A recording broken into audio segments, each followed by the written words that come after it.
Today's News Talk Radio. Very entertaining. TNT. Welcome back, folks. Welcome back to this live broadcast. I'm Patrick Henningsen, your host, live and direct for the next 2 hours. Now, earlier in the week, we've been covering the student protests, the pro-Palestinian student protests right across the United States. A huge uproar, a major reaction from the political establishment, going so far as to wanting to ram a bill through the House of Representatives to throttle their First Amendment free speech under the guise of fighting anti-Semitism, plus huge police incursions onto campuses. We just saw the latest tally from New York. It cost $150 million. The city of New York had to fork out to turf these peaceful protesting students off of the campus of Columbia University and other sites around the city. Is it all worth it? What is the end game? Well, the big question is the reaction by the establishment, is this going to quell these protests in support of the Palestinian people, or is it making it go even higher? Is it making the movement expand? That's the big question, and it looks as if it is the latter. Over to Europe, we're seeing protests at European universities, and also some universities are now have announced that they're going to abide by the students' requests and demands and engage in BDS, boycott, divestment, and sanctions of the State of Israel. To talk more about this, I want to bring on to the program international journalist who is on the ground right now in Spain, in Barcelona. lara Modarelli is joining us on the live link. Lara, how are you? Hi, I'm good, Patrick. Thanks for having me. No, thank you for joining us. So it looks like from your reports, Lara, that we've seen you posted on social media as well, it looks like this movement is going strong in Europe right now. Tell us what's happening in your part of the continent. Yeah, absolutely. I mean, this is obviously a chain reaction that started in the US, and Europe has now followed suit. Massive encampments everywhere. But in terms of Barcelona, yesterday, I was at the University of Barcelona hours after it passed a motion to effectively cut all ties with Israel. It came days after Barcelona erected its own encampment here at the university. And the demands were met quite rapidly after, as you said, boycott, divestment, sanctions. In terms of the atmosphere itself, it was a pretty packed protest. There were hundreds of people. Spain overwhelmingly shows out in support of Palestine every single time. Hundreds of students and citizens, even students from Berkeley in the US, were present and celebrating the historic victory, you could call it. And of course, at the same time, continuing to call for a halt to this ongoing slaughter in Gaza.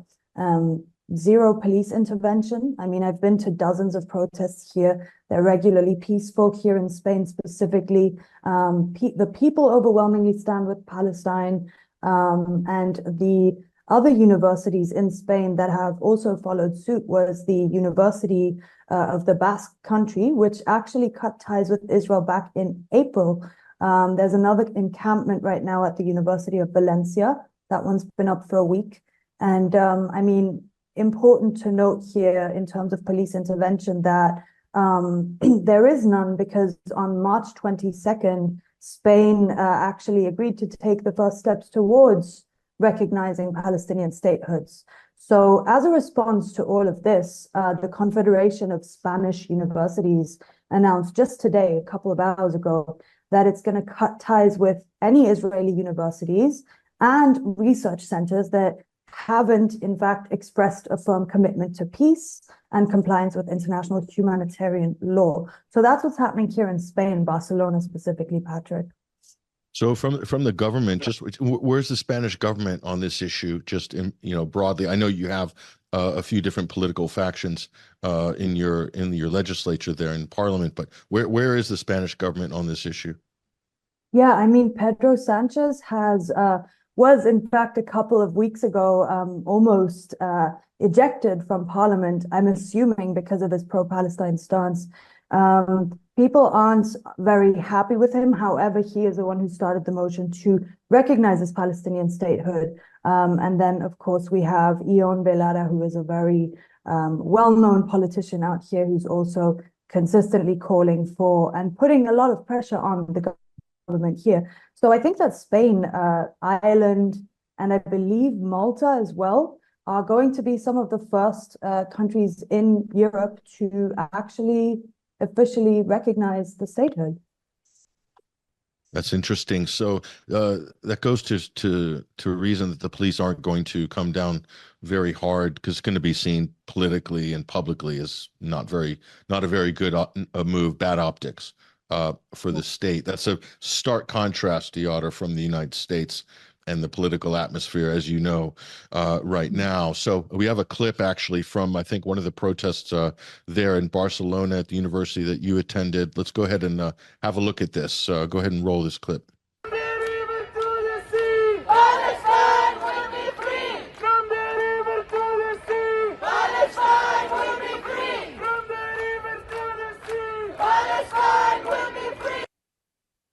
Well, they're doing the infamous chant there. This is that strikes fear into the into the minds, lives rent free into the minds of everybody at Fox News. From the river to the sea, Palestine will be free. Apparently, this liberation chant has been translated as a genocidal threat to the existence of all Jews on the planet. That's how the U.S. and the Western media are pushing that. So they banned that term. I even think Twitter, Elon Musk might have banned it, I think, months ago, or saying that this was akin to rampant anti-Semitism and genocidal rhetoric or whatever. But not the case in Spain, is it? No, and I mean, point to mention here, it's not anti-Semitic to protest the actions of a state that's committing genocide, and there's absolutely zero obligation to protect the feelings of people who support genocide, right? So we know that, especially at these protests, and this is something that mainstream media, of course, likes to leave out, a huge part of the people that are organizing these protests are actually Jewish anti-Zionist students. So, you know, this obviously doesn't fit their narrative. I did want to touch on police brutality, though, because, of course, here in Spain, it's not present, but it is present in a lot of countries in Europe, right? So while we have these peaceful protests here and maybe in Ireland as well, and these demands are being met, which is very much an anomaly, we know that in the American encampments, not only have they been met with extreme brutality by the police and punishments, and I believe around 3,000 almost students that have now been arrested or been punished by, you know, getting expelled from university, the university bodies refusing to let them graduate for protesting a genocide. I mean, it's ridiculous. So here in Europe, many students have actually also been met with the same police brutality. And I think that a lot of that has only served to strengthen the movement overall. But yesterday in Amsterdam, on the same day that the University of Barcelona and Trinity College in Dublin passed the motion to cut all ties with Israel, in Amsterdam, the Dutch riot police arrested over 100 students. They didn't just arrest them, you know, peacefully. They hit them over the head with batons. They smashed their camps at the encampment, and they violently dragged these students off campus. And there's a lot of footage to show this. And in Berlin, officers have been, of course, as we know, Germany is very much cracking down on protesters.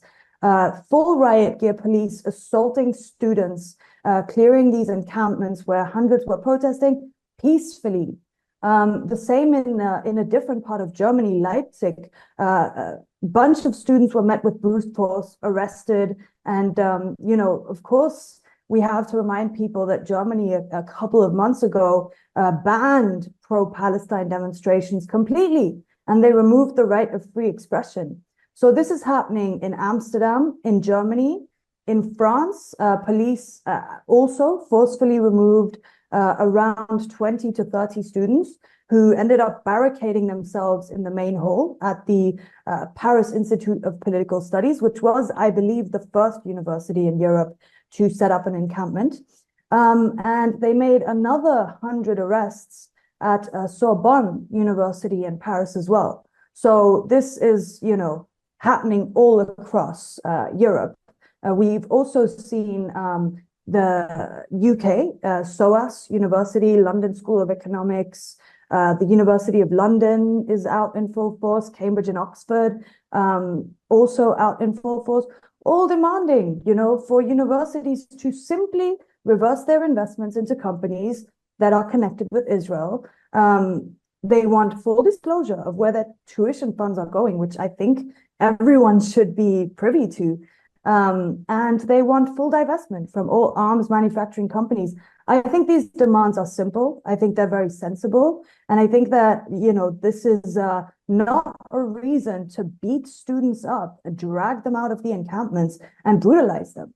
But yet again, a lot of countries in Europe are following the playbook of the US, which is to call students anti-Semitic, even if they're Jewish, which is ironic, and calling them, these crimes hateful, when students are very much seen, just as in the US, sitting, peacefully protesting, not causing any riot unless the police gets involved and they have to defend themselves.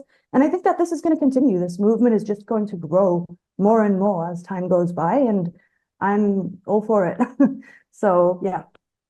Yeah, no, it's very interesting, and with some of the images we'll bring on screen, but just looking at a country like Spain, we're also seeing some similar student activism in Greece, and some of these other countries traditionally have a very strong sort of internationalist worldview in terms of student activism. But it is very interesting to see this happening. What's more interesting, though, Yara, is the success stories. Trinity College in Dublin, it's a very prestigious university. They've announced that they're going to basically pull their Israeli investments. So they're going to start that process and that transparency that you're talking about, which is the full disclosure of where their investments are. They have these huge endowment funds, these universities, sometimes in the billions. And that's an investment pool that's designed to ensure the future of the university, no matter what the economic situation is in the country going forward, and allow them to, build buildings and finance the expansion of their institutions. But there's a lot of corporate money. There's a lot of international investments tied into those portfolios. Israel and their defense sector specifically features in a lot of this. So while they're turning a good profit on this over the years, the students are saying, no, we can't do this in good conscience. We don't want to be associated with it. So that's interesting. So Trinity College in Dublin, I don't know if you've heard of any other success stories on the European front. Aside from Spain, unfortunately, not yet, but I believe there will be more in Spain. More different universities here, aside from the University of Barcelona and, of course, the University of the Basque Country. No other university has yet cut ties. I believe Valencia might be next. And then, of course, we have Dublin. So those are the only success stories in Europe as of now. But yeah, you're completely right. I think a lot of universities won't divest. Their endowments fund scholarships, right? They fund university construction. They fund a bunch of stuff. So if they divest from these companies, they're going to lose a lot of money. And I mean, we can see it with the Harvard numbers. Specifically, Harvard has 50 million US dollars in endowments. So of course they're not going to be willing to make. It's much more than that. It's in the billions. Okay. Yeah. They're not going to make any changes to their investment portfolios. And I think that protesters and students have the right to demand this transparency about where the funds are going. And of course, demand divestment so that they're not complicit in a genocide, which they haven't agreed to.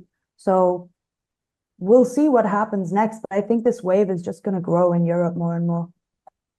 Yes, and also just your comments on, you've been following this issue for a while, not just since October 7th, of course, and I know you're an international journalist, very much interested in what's happening also in the Middle East.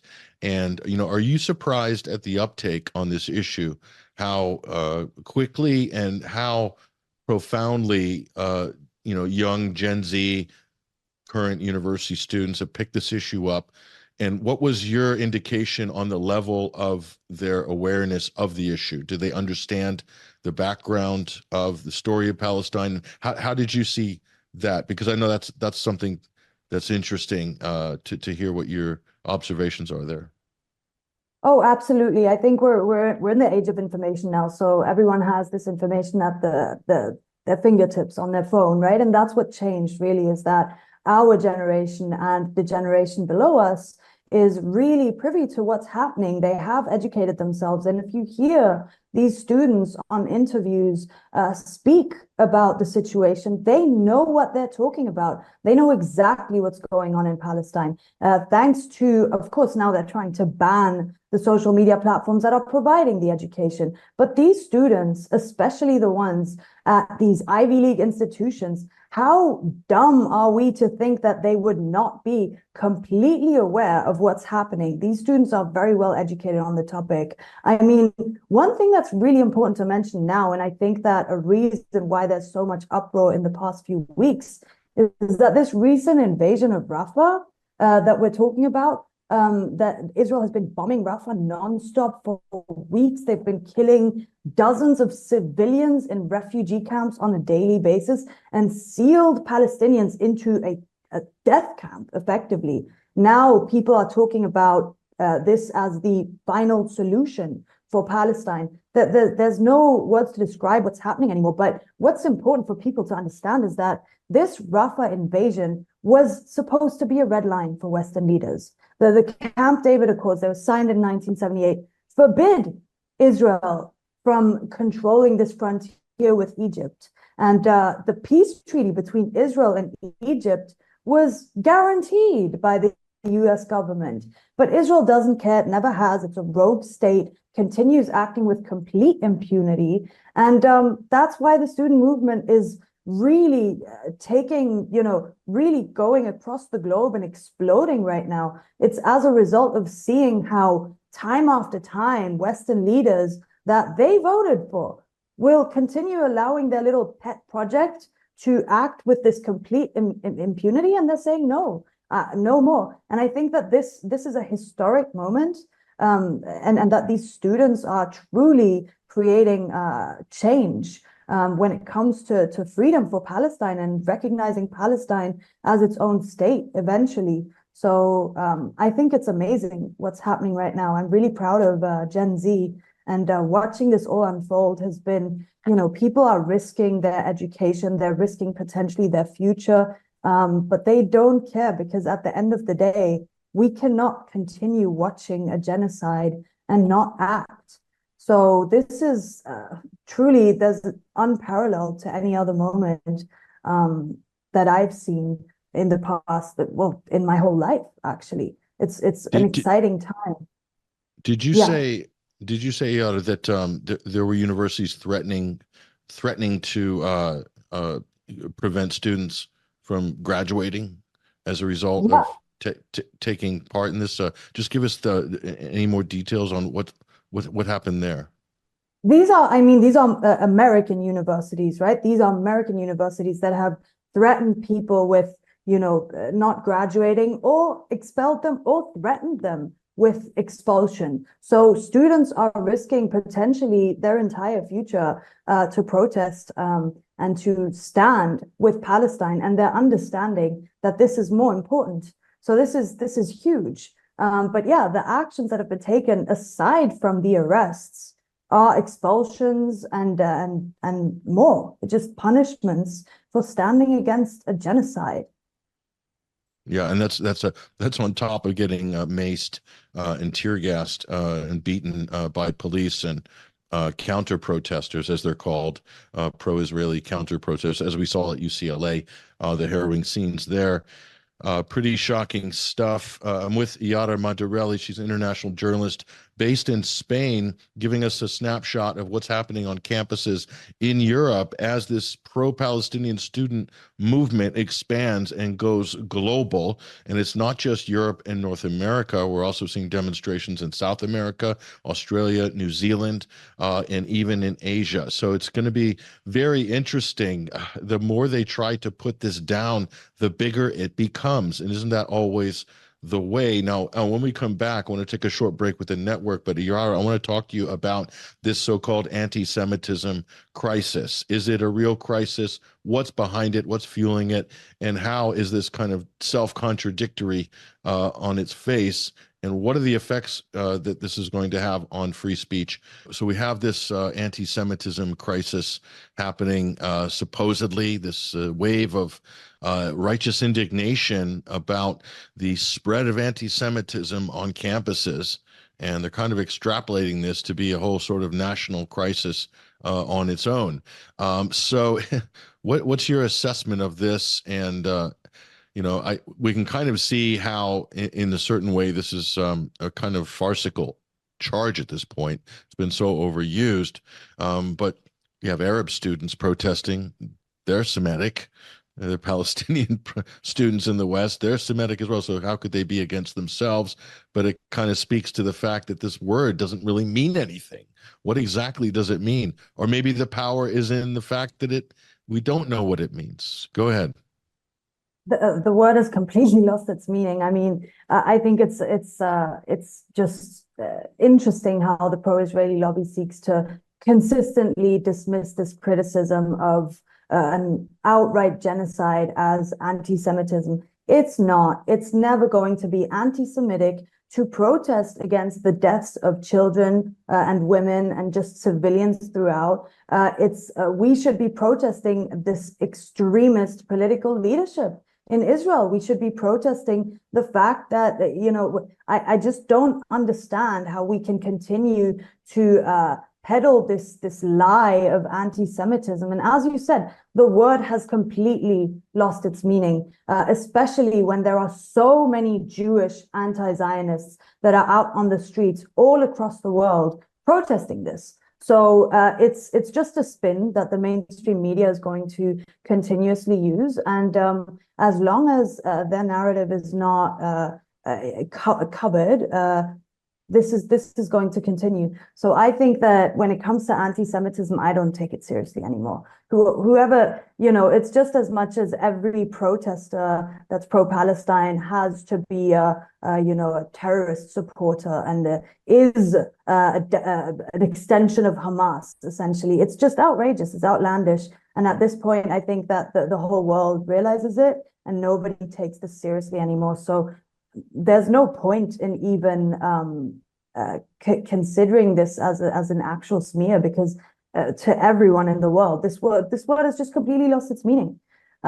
So I don't think that the word anti-Semitism can really be used anymore to describe anything, because it's covering just such a broad sector of people that are all out in the streets protesting deaths of children. That's not anti-Semitic. It never will be. And also, like I said earlier, we are under no obligation to protect the feelings of people while there's an active genocide taking place. Yeah, so I mean, that's a good point. I mean, I remember it wasn't so long ago there was a big uproar on campuses about safe spaces for gender neutral or trans students or whatever. There was a bit of this during this sort of BLM protests as well, and that got a lot of media attention at the time. But they were just talking about spaces, not the entire campus and not the entire city. So, I mean, this is like, kind of snowflake woke right. We'll call it the woke right, as they call it, the woke right. It's on steroids. So not only that, as I've said before, they want the safe space to be between your ears. So they want to be able to control what you're saying and thinking, backed up by legislation. I mean, it seems like the lobby here is really overplaying their hand to the point where this term will just be rendered useless at some point. I mean, for young people, do they regard this with do they shriek in fear when this charge is leveled at them? I mean, what do you think? No, not at all. They at this point they laugh at it. It's just unserious. There's nothing serious about calling someone anti-Semitic anymore. Germany, with all its Holocaust guilt, now trying to peddle this anti-Semitism. Germany is one of the countries in Europe that has, of course, done this the most. Just people look at this as just an outrageous, ridiculous attempt at a smear That's just not going to work anymore. I think the whole world, I think you mentioned the word would be rendered kind of pointless in the future. I think it already has. I think the whole world doesn't take that word seriously anymore, because just as much as everyone is Hamas, everyone is anti-Semitic, all because we stand against a genocide. No, that's just not going to work anymore. Those mainstream media narratives are just not going to work anymore. We've already surpassed that, and we're in a completely different ballpark now. So now all that matters is to effectively end this genocide in Palestine. And until it is not ended, people will not leave the streets. They will continue protesting every single day until Palestine is free. Yeah, this is the more you sort of try to shut down these sort of things, it just becomes bigger and stronger. Not only that, it kind of validates the reaction. Don't you think that the reaction from the establishment, from the police, from some of these university administrators that want to shut these protests down, it's almost validating and kind of giving street cred to the protests. So younger people are looking at this, they want to be part of maybe something that's a little more challenging to the establishment. And this is ticking all the boxes right now, Otter. So it's like the harder they try to shut it down, the more legitimacy it gets and the more it spreads. I mean, I was talking to some students earlier in the week, and they subscribe to WhatsApp groups in their regional area. And they just say there's like dozens and dozens of meetups, rallies, and groups right across the entire region. So it's incredible. So that means that you're seeing a proliferation of this at a time when it really wasn't natural that this issue would ever sort of get the kind of global traction that it has. And then just the proliferation of groups and activist groups and rallies right across the world, across continents and countries. It's just something that was really unexpected. I certainly couldn't have seen this happen, nor could anybody envision it to be as comprehensive as it has been over the course of the last 6 months. But let's not forget, remember the scenes that we were covering back in January, back in December, in fact, when you had hundreds of thousands of people converging on the nation's capital in the United States in Washington, D.C. Some would say 500,000 person march, same in London.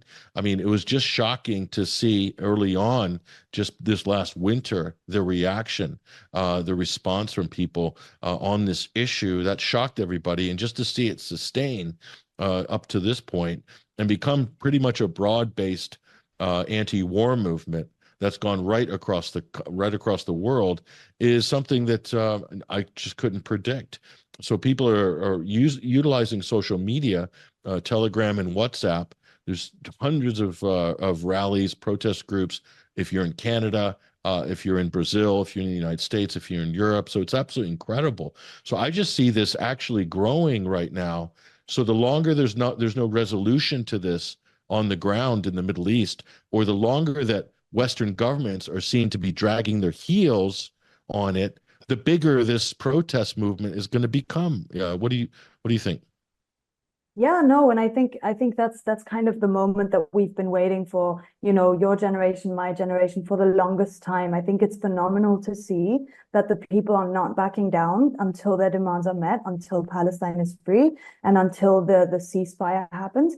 I think it's incredible to see that the Western governments are trying so hard to stop this movement. But it's like a flame has been lit across the entire world. People have now seen what's truly happening, and they won't back down, especially because they've also realized how much Western governments work together with the mainstream media and together with each other to ensure this colonizing entity continues and remains alive.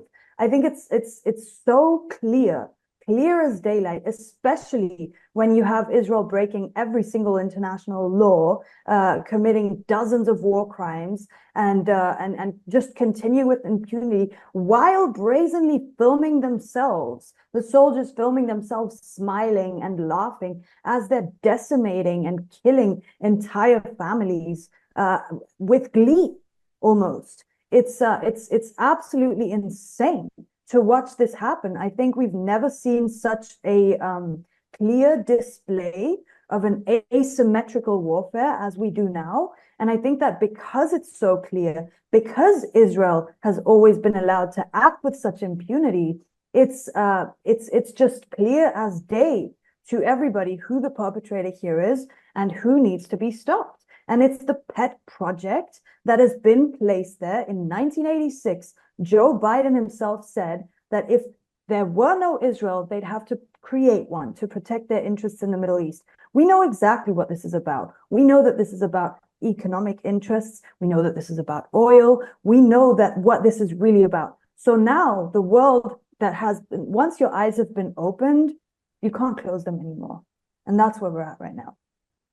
Well, another interesting development, Yara, is that Joe Biden has announced, or the White House announced, they're going to stop sending heavy weaponry to Israel while they're basically doing this incursion, this invasion of Rafah. There's a lot of kind of wishy-washy language mixed up in this. And my personal take after speaking to Larry Johnson yesterday is that he said that actually the reason they're announcing this publicly is because they've actually run out of ammunition between Ukraine and Israel, and to save face and to not look like complete buffoons on the world stage, they're saying, Biden's basically saying, well, we're going to restrict it because of the Rafah situation. But the embarrassing truth might be that the U.S. doesn't have any to give. I mean, that would be quite an extraordinary story, and it will come out if that's the case. It might not officially come out now, but eventually it will. So, I mean, so that's on that side, that's kind of interesting. So nonetheless, you get the result. It's going to create a backlash against Biden by the Israeli lobby. Trump's going to capitalize on it and say Biden's weak. He's not with Israel. He's not loyal to our best ally in the world. Therefore, I'm better, and so forth. So that's how the political battle will shape up on that side. That's interesting. But like on the ground right now, I don't know if you're following the Rafah situation at the moment, but I mean, the footage that I've seen, I don't even want to, got plenty of clips I could show on the air, but they're too horrific, quite frankly. I've shared some of them on social media. Some of them I can't share. But the scenes we're seeing, it's reminiscent, Yada, of, you know, November and December, when there's really heavy bombing in northern Gaza. So tell us your kind of view on how that situation is developing. You know, I think it's worse than in November and October, because now these are people in refugee camps. They've been sent to Rafah, which is supposed to be a safe corridor. They've been sent there for safety. And despite this, they're bombing refugee camps. We're seeing it on a daily basis. There is no more, you know, we're trying our utmost to only target Hamas terrorists and whatever Israeli spokespeople want to say. There's no such excuse that can be used anymore when we've seen hundreds, if not thousands, of children dead on our screens. It's that this is unparalleled to anything we've seen in history. Not only are there already 35,000 dead Palestinians, the number will be much higher once the dust settles and once we find all the people under the rubble. They are not only also starving them, they are methodically bombing and executing people on a daily basis. There's no more hiding this. This is not only is all of this happening, they've destroyed the entire infrastructure in Gaza, made it unlivable. That was their goal, right? They've achieved it. They've achieved this goal. But now the fact that they're doing this, that they're invading Rafah, a zone which is supposed to be safe, there's no more. You can't get away from what they're doing anymore. This final solution that we're talking about, that people are mentioning about, especially at a time where they're breaking international law again with the David Accords, that forbid them to do this. I mean, I have no more words. Like I said, I have no adjectives left to describe what we're seeing. I do think we're getting to a point where people are becoming more desensitized, But at the same time, I think that as these movements globally continue to grow, now also recently, as you've seen Macklemore, the music industry, slowly starting to, be a little bit more vocal about this, I think this is just going to be, like I said, a fire that's been lit that cannot go out anymore. But yeah, Patrick, it's horrific. New scenes every day that would give you nightmares. Al-Shifa Hospital, another mass grave, discovered 49 people. A lot of the victims being tied and bound, they're finding as well. I mean, these sort of things normally would make major headlines. They'd be the subject of, there'd be emergency session at the UN Security Council condemning all of this stuff. But isn't it a case, Yotta, that there's so much horror, there is so much devastation, so much killing at the hands of the Israeli so-called defense forces, that it's just so hard to basically process, that our media is not equipped, the mainstream media anyway, and the institutions are not equipped to deal with this many war crimes, with this many crimes against humanity. And it's becoming impossible to highlight some of these things, but any of these individual scenes or events would have dominated the news cycle, a decade ago, 2 decades ago. It would have brought horror to the world, but here, nothing. I mean, what do you think as a person who works in media? Go ahead. Imagine that these scenes on our phones that we see every day are happening after they banned Al Jazeera, which is absolutely ridiculous, by the way. And after they've killed hundreds of journalists, we've never seen this in history. Not once in history have as many journalists been killed, marked clearly with press. And I mean, this precedes, as we know, October the 7th. So never before has this happened. I think it's the fact that we're seeing all these scenes on our screens after Al Jazeera was banned and after all these journalists were killed just tells you that there's so much, as you said, we can't even process the amount of horror coming out. But I think that Israel is, in a way, happy about the fact that they've desensitized a large part of the population, that now they can continue with their little invasion and their little colonizing project, because now people are maybe paying less attention. Well, not this generation and not the generation below. These people are paying attention every single day. Every single day, Palestine is in our thoughts. Every single day, we find ways to do whatever we can do to demand an end to this genocide, whether it be at protests or, here speaking about it as you do every day brilliantly, or, writing books or whatever it is that you can do, producing songs about this, right? Whatever it is, I think that people have really understood this now. They've understood that whatever my skill set is, however I can help to shed light to what's happening, even just to friends and family, whoever I can educate today is one more person, and one more person that's going to say, no, I no longer accept this reality, and we're shifting towards a completely new one now. So yeah, Patrick, those are my thoughts on that. I think the horror is just sometimes you have to shut off, and you have to kind of almost recalibrate in a way and continue fighting the good fight, right? Because this stuff, it's going to paralyze you seeing these scenes, and I think that in a way that's something that Israel also aims to achieve, is this paralysis where people say there's nothing I can do about this is way, but that's not true. There is something you can do. You can there's so many things you can do, and if you don't know where to start, find a local community that is, on any social media now, you have them, where you can find protests that they're holding, or meetings, or anything, right? Just a community, because a community in these times, and people that agree with you, and people that are out there fighting alongside you, will keep that fire lit as well. So that's very important. Every time I go to a protest, that kind of fire and that urge to continue is just relit again. So I think that's a really important thing that people have to do if they haven't yet. Yeah, and it's just also about people just kind of being able to rally around some common issues that everybody can agree on, that everybody can say, we think this is wrong. This is not acceptable. This is not what we're about.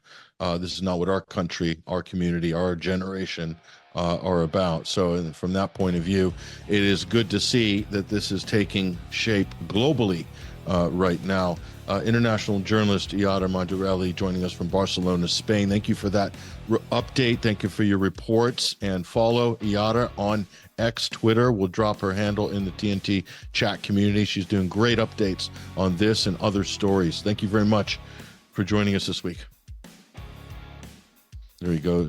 There she goes, ladies and gentlemen. We're going to go top of the hour news headlines right now.